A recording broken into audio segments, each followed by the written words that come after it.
Ladies and gentlemen, welcome to Japan Station.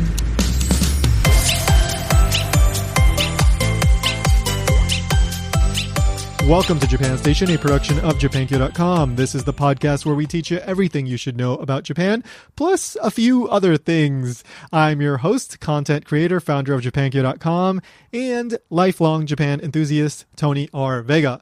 So I have another bonus episode for you today. This is another episode of Japanese Plus Alpha. So this was a Patreon exclusive podcast that I was producing for quite a while. I was doing this a few years ago, actually, and I'm not doing it anymore, but there is still a back catalog of episodes. So if you want even more of this kind of content, you can join the $3 a month plus Alpha tier. Check out the Patreon, japankyo.com/Patreon. But if you just want ad-free versions of the show and you want access early to episodes, you can also join for as little as $1 a month. So japankyo.com/Patreon.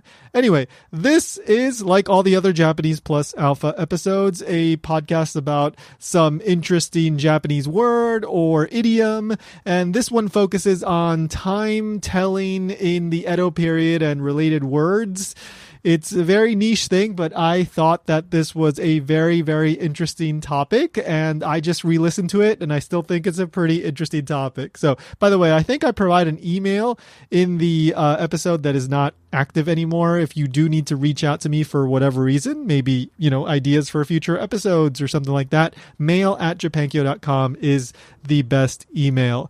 And also, don't forget to subscribe, leave a review. You can email me your thoughts and all that, mail@japankyo.com. Help me grow the podcast so that I can keep producing more episodes, bringing you more content. As always, thank you so much for all your support. But that's enough for the intro. Let's get into the episode. From JapanQ.com, this is Japanese Plus Alpha, a podcast about the Japanese language and its various quirks. I'm Tony Vega, and today we're going to be talking about how people used to tell time in the Edo period and a couple of interesting words that are still used today that are a result of that old way of telling time. So the two words that we're going to be discussing are oyatsu and shirokujichu. Shirokujichu. Okay, so let's start with oyatsu. おやつの時間です。 This is a very, very common word. If you've ever taken a Japanese class, you probably know this already. You probably learned it in Japanese 101. And if you've dealt with kids in Japan or you have kids that speak Japanese, I am sure you know oyatsu, right? You've probably heard oyatsu no jikan da yo. And oyatsu means snack. Jikan means time. So it's snack time. Oyatsu no jikan. And oyatsu, like I said, means snack. So it could be any kind of small thing that you eat in between meals, between lunch and dinner. You might have something like bread or a rice ball or potato chips or fruit or just something like that. It could be something healthy or not so healthy. It doesn't really matter. But oyatsu is, in its most general sense, a snack. So what's the link between oyatsu and the timekeeping method in the Edo period? So in order to explain that, we have to understand how people told time in the Edo period, right? So Edo period, by the way, goes from 1603 to 1868. It's a very important period in Japanese history. You probably already know this, but it was when the Tokugawa shogunate ruled over Japan. And Japan basically sealed itself off from the outside world, and a lot of different art forms and things like really flourished during that time, including woodblock prints, sumo, kabuki, rakugo, all this stuff. But anyway, there were a couple ways of telling time during the Edo period. One was what we covered in Ichimon Japan episode 21, involving the Chinese zodiac and the animals and the way they would divvy up the day into 12 chunks of time, each represented by an animal. Really interesting stuff. If you don't know about that, go check out Ichimon Japan episode 21, What's So Scary About the Hour of the Ox. But the other way that we're going to focus on today of telling time, and I do think this is related to the Chinese zodiac way, but this system is just kind of complicated. And if you want to learn more about it, just send me an email to ichimon@japankyo.com. Let me know, and maybe Ryan and I can cover it in an episode, because it is rather like I said, complicated. But I'm going to try to simplify things. And trust me, stay with me, because we will get back to oyatsu. I think you need this explanation in order to understand where oyatsu came from. So back in those days, One of the ways in which they used to tell time would also involve divvying up the day into 12 chunks of time, also 2 hours each, roughly. Back in those days, things weren't so precise for various reasons. But they had these 12 2-hour chunks of time. The day would start at midnight, and that first chunk of time would be called kokonotsu. Now, if you know how to count in Japanese, you may remember that kokonotsu means 9. And I'm not talking about 1, 2, 3, 4, 5, 6, 7, 8, 9, 10. That is the Sino-Japanese way of counting. It's basically inspired by true events. But no, it's basically based on the Chinese way of counting. But Japan has its own way of counting, which is hi, fu, mi. And actually, well, when you're counting nowadays, you would say hitotsu, futatsu, mitsu, yotsu, itsutsu, mutsu, nanatsu, yatsu, kokonotsu, to. All right, so that is 1 to 10. And like I said, kokonotsu is 9. And so the day starts with 9. You would say kokonotsu doki. Doki comes from toki, which means time in this context. But so kokonotsu doki 9. And I don't know why it started with 9. I looked around a little bit. This would require much more research. So again, ichimon@japankyo.com if you're really, really curious about this. But the next 2-hour chunk of time was yatsu. So kokonotsu is 9, yatsu is 8. The next 2-hour chunk of time is nanatsu. The next 2-hour chunk of time is mutsu, which is 6. The next 2-hour chunk of time is itsutsu. The next 2-hour chunk of time is yotsu. Okay, so we go 9, 8, 7, 6, 5, 4. And that is 6 2-hour chunks of time. That means we are at noon, right? We've made it halfway through the day. Then after 4, you start over again with 9. And you start the whole process over again. 9, 8, 7, 6, 5, 4. And people would divide it into the daytime 9, 8, 7, 6, 5, 4 and the nighttime 9, 6, blah, blah, blah. You know, they would divide it into 2 halves. All right. So stick with me here. We're almost there. We're almost at Oyatsu. And the hour of 2 to 4 p.m. was Yatsu. Yatsu doki. Yatsu doki. Oyatsu. You hear that similarity there? So oyatsu, if you take off that o, which is just this kind of politeness prefix thing, which is often added to words and doesn't really mean anything in particular. It just adds this kind of nuance of politeness, formality, sometimes like snobbery, pretentiousness. or even femininity in some cases. But anyway, so if you take that off, you end up with yatsu. And the hour of 2 to 4 p.m., or the 2-hour chunk of 2 to 4 p.m., is yatsu. Same, right? It's the same thing. So the idea here is that an oyatsu is something you eat between 2 to 4 p.m. back in those days.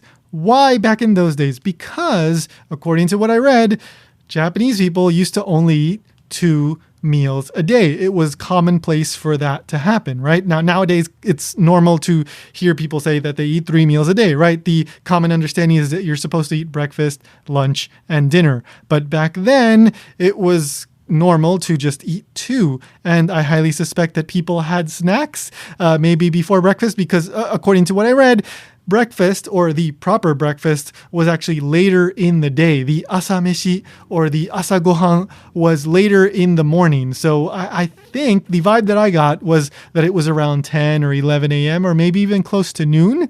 So I really suspect that people were eating something early in the morning, but they just didn't consider it a proper meal. They maybe had some other name for it.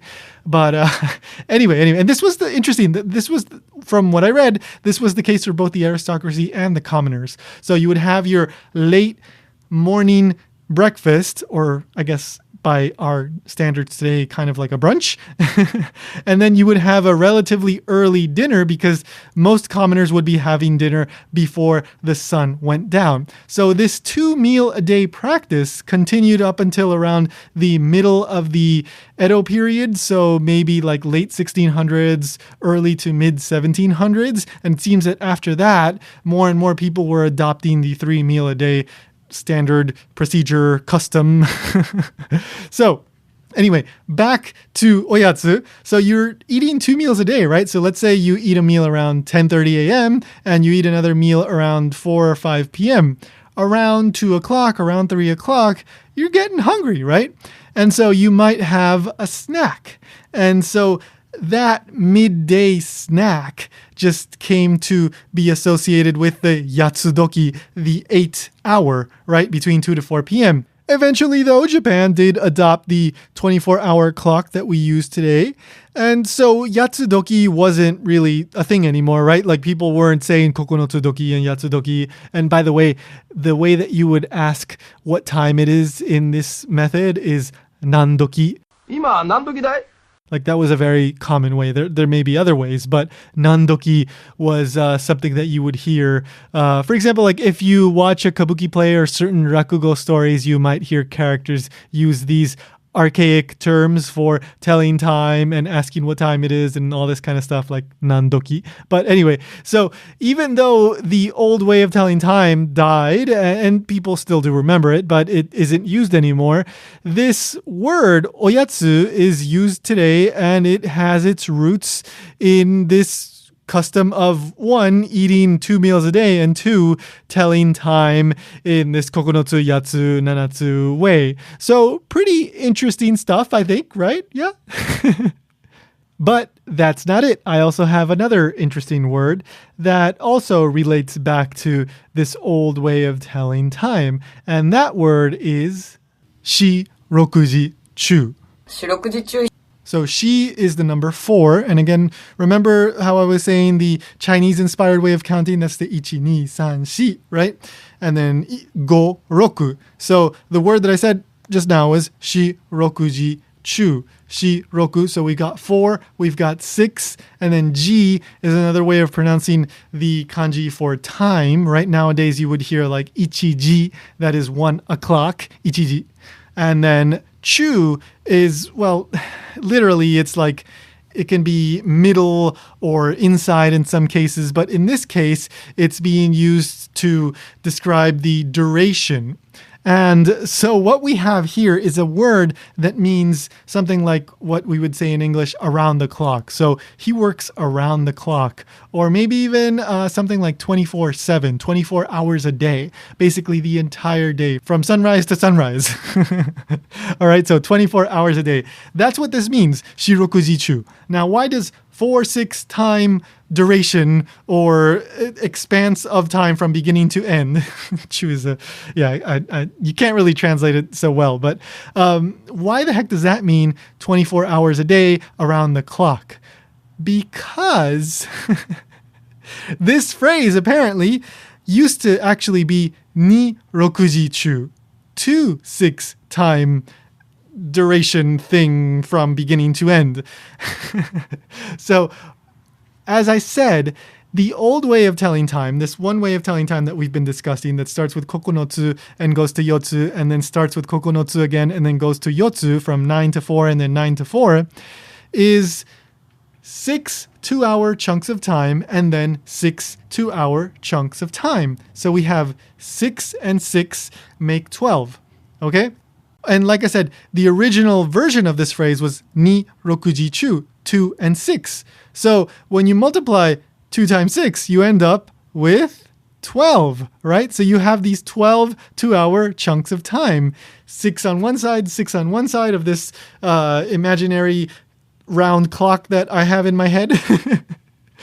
And so you end up with 6 on one side, 6 on one side, 6 times 2, you end up with 12, and that is the entire day, right? But eventually, Japan adopted the 24-hour clock like we use today. And so 6 times 2, you have 12, but you have actually 24 hours. That doesn't make sense anymore. So at some point, and I don't know who did this, I don't know how it happened, I don't know if this was like the government saying, hey, you can't use this phrase anymore because it doesn't make any sense, or it just naturally evolved. I suspect it was the latter, but I just don't know. So because 6 and 2 making 12 didn't make sense anymore, at some point, probably during the Meiji period, I assume, somebody changed it up to 6 and 4 because 6 times 4 is 6, 12, 18, 24, right? Now you have 24 hours a day. 6 times 4 is 24 hours in the day. So, shirokuji chu. You are doing something for the duration of the 24 hours, right? Like I said, around the clock, 24/7, 24 hours a day. And just in case you want an example sentence, here it is. 彼は四六時中新しいアイデアを考えている。 Basically, that means something like he's constantly coming up with new ideas. He's thinking up new things all around the clock, all 6 times 4 hours of the day. Shirokujichu. So interesting little stuff here, right? These little leftovers of the way people used to tell time are still here, right? People are still using these words. And like I said, oyatsu is far more commonly used. Shirokujichu is not weird. It doesn't sound old, but I do think that it's used quite a bit less than oyatsu because people love oyatsu, right? People love snacks. Anyway, so I will leave it at that. But if you want to find out one more interesting phrase, I will include it after this episode ends, and that's going to be just for the patrons. All right. So thank you so much for listening, and see you next time on the next episode of Japanese Plus Alpha. カステラ1番電話は2番3時のおやつは文明堂カステラ1番電話は2番3時のおやつは文明堂カステラ1番電話は2番3時のおやつは文明堂 All right, so here is the other word that kind of relates to what we were just talking about, asameshi mae. So asameshi means breakfast. Now I think you hear asagohan way more commonly, but asameshi is breakfast, like I said, and mae means before, or it can also mean front. So literally what you have here is asameshi mae, something before breakfast, right? Mae is being used to mean before in this case. So when you translate it literally, you end up with before breakfast. But usually it's not used in that kind of literal sense. Asameshi mae is normally used in a figurative sense, and it's meant to indicate something that is extremely easy to do. So in English, you might say, oh, I can do that with one hand tied behind my back, or that's a piece of cake, or that's a cakewalk. I guess that's another one. I'm pretty sure I've heard that. Or easy peasy. I don't think people really say that much these days. But all these expressions, right? They're basically saying something is just super easy. And asameshi mae is that. Now, when you look into why asameshi mae means what it does, you get 2 explanations. And one relates back to the Edo period time thing that we were discussing, and one doesn't. So let's begin with the one that doesn't.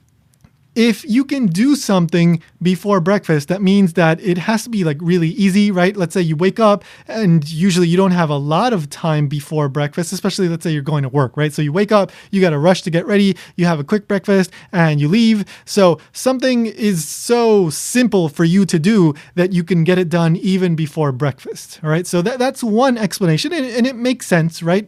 Now, okay, the other explanation, which I can't say I totally believe. I think it's perfectly plausible, but unfortunately, because I wasn't able to find any specific citations, anything that says this word was found in this text in the Edo period, this word is at least, 500 years old or something like that. I didn't find anything like that. So I'm a bit dubious about this, but remember how I said that back in the Edo period, or up until the middle of the Edo period, people used to only eat 2 proper meals in a day.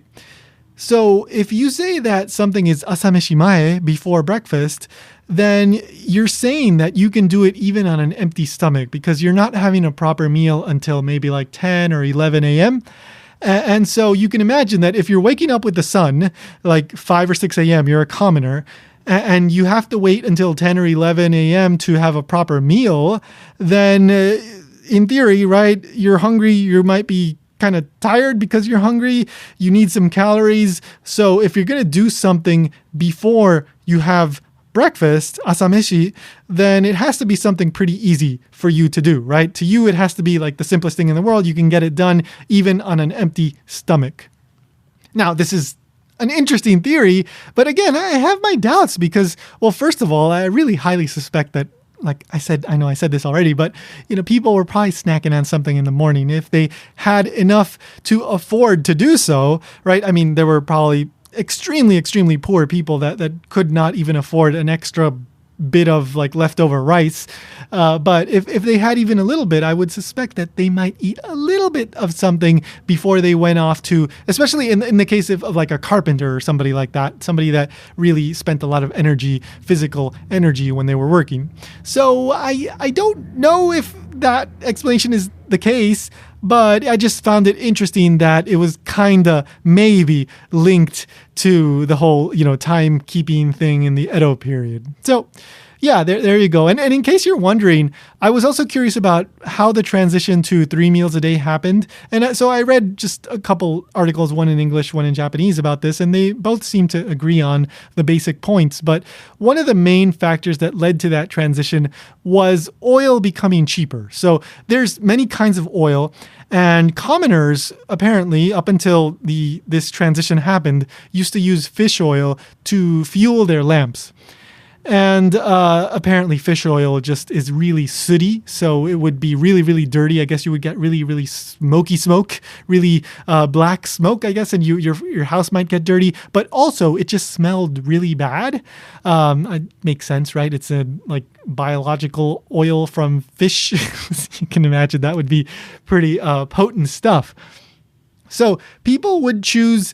Commoners specifically would choose not to light their lamps because of this.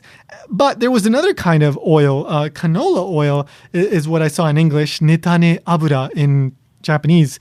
But this type of oil burned a lot cleaner. And actually, canola oil is still used for cooking these days, right? But it was a lot cleaner. And so it was excellent for lighting. The problem was that it was super expensive.